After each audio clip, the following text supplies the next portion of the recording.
Hey Blazers, I'm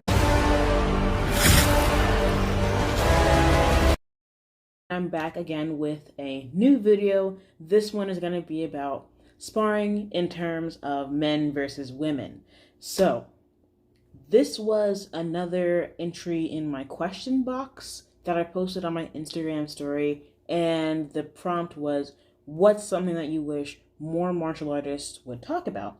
And of course, I was met with a bunch of different responses, which I'm very fortunate to get because I like having a healthy conversation. And immediately I saw this comment and I'm like, here we go. Another person trying to make things weird when it comes to like sparring and like men versus women, because we all know how strange things can be online. But then I thought to myself, there are genuinely people that have questions about this, and whether or not the person that put this into the question box had ulterior motives is beyond me. Personally, I suppose I don't really care that much. But if this is a chance to sort of have a healthy discussion, like I said right before this, I think that hopefully what I know can be useful for more people. So that being said, a little bit about me. I've tried multiple different types of martial arts.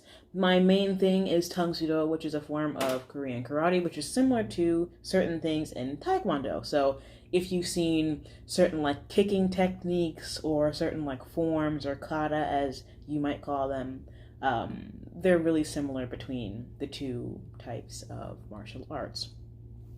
So that being said, I've been doing Tang Soo Do for more than 11 years.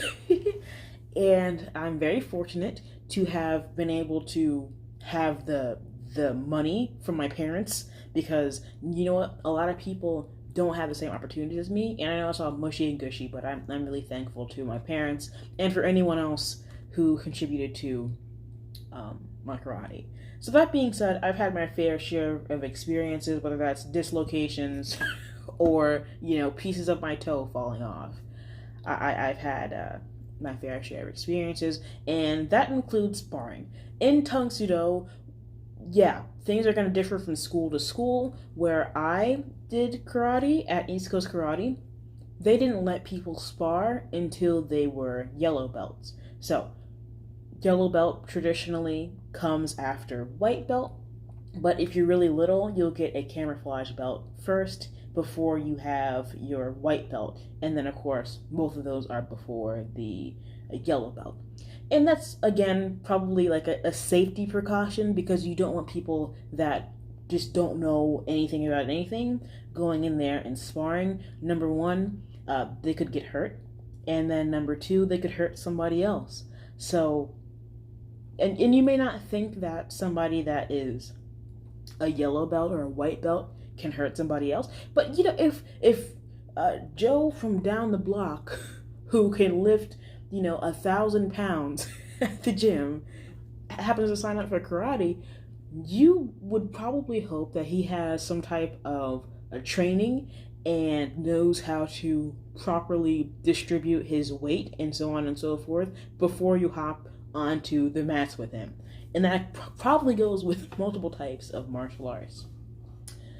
So with that being said, yeah, before you really start sparring, you're going to have some type of background, and that's going to probably be like your blocks. So you're going to have to learn how to do like your low block, your inside-outside block, outside-inside block, high block. You're going to learn a few punches, a few forms, and then by then you're ready to spar someone that's either the same belt level as you and a similar size, or a black belt. And usually a black belt that is like a similar size to you, or someone that is really experienced. Because again, this is not supposed to be Mortal Kombat. It's supposed to be a healthy experience for people to learn how to fight. So, that being said, I've sparred with different types of opponents. I've sparred in the ring, per se. I've sparred on the floor, which basically just means I've sparred like regularly in class. And then I've sparred in different types of tournament as well. And the rules will vary. But for the most part, they do pair you up with people around your same size to begin with. And then eventually, as time goes on, you will end up rotating. So you're going to fight people that are smaller than you, people that are taller than you, people that are thinner than you, people that are wider than you, people with more skill, people with less skill, and so on and so forth. So yes, as a woman, does that mean that I fought men? Of course it does. And you know what else? Martial arts, karate, taekwondo, just the whole umbrella of martial arts happens to be a particularly male-dominated sport. Is that necessarily a problem? Not necessarily. I mean, there are some things that attract one sex more than another, and that's okay. But that doesn't mean that should limit you from trying to be your best in the sport just because you think, oh, there's not going to be anyone like me at the school. So yeah, I fought men, I fought women, I fought both sexes that have been taller or shorter than me.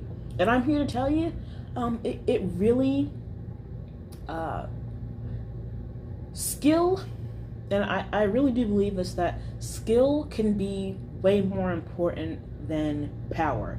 I think if you take a survey in some random area and you are like looking at people's like muscle mass, you probably will come to the conclusion that most of the men are gonna have more muscle mass, are gonna be stronger than a good portion of the women. That's not gonna be the case for everyone. I've seen plenty of women literally beat men to a pulp. It really just depends on how you're training and what size you are. So one of I fought, yeah, like I said, a variety of people, but I fought particularly both of my friends, Gabe and Sean from East Coast Karate. I fought both of them because they're both somewhat around my size. They're both black belts as well. And they can probably vouch and say that not everything is about how big or strong you are. Because people have their strengths and people have their weaknesses. You might be, 5'11" or 6 foot, and you and I might be going toe to toe. And you might even be a fairly muscular guy. You might weigh more than me, you might even have some more muscle mass. But let's talk about the conditions. And assuming this has nothing to do with weapons, right? Like neither of us have like a Glock or some type of dagger or something. What are the conditions? Is this life or death? Is this point sparring? What's going on? And I'll tell you, in point sparring per se, for example, I've had no problem fighting people that were like stronger than me.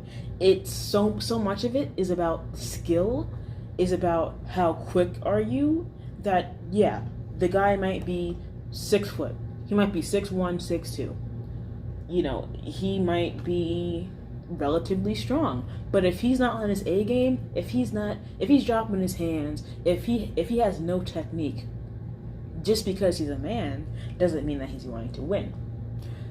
Again, another situation, I've seen examples of women. Oh yeah, I saw a video, and I will probably try to put some of it here, where there was an average Joe, and he said, oh, I think, what did he say? Something like he thinks that all men can beat all women in a fight, whatever it was. And you can click the video to see the whole thing for yourself. But he ended up, really, if we're talking about win or lose, he ended up losing at least like twice. And, it's not just because man versus woman, but the woman had a lot more skill. You might be big and strong, but do you know how to not get yourself trapped in an armbar? It's about the quality of your technique. Yeah, I get so many questions. I get so many like people being like, "Oh, I bet I could beat you up," or could you fight a man? I bet you couldn't fight a man. And some people are trolls. Quite frankly,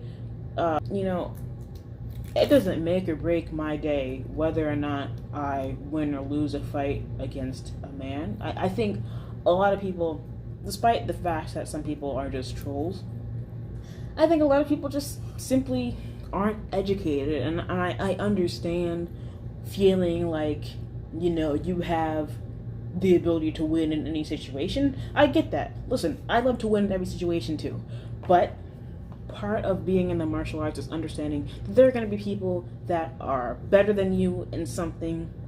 There are going to be people that are better than you in multiple things. There are going to be people that just don't even give you a chance. Like, as soon as you step into the ring, like, you're just done. And that goes for men and women. I don't know why it's such a hard concept to understand. And I think to really get the most of your martial arts experience, you had to understand that some people are going to be better than you. Some people are more skillful in this and that. So I hope that kind of answers this question. I think there's a lot of controversy that comes with this, but I think it was important to have this conversation. So thank you so much for watching this video, and stay tuned for the next one.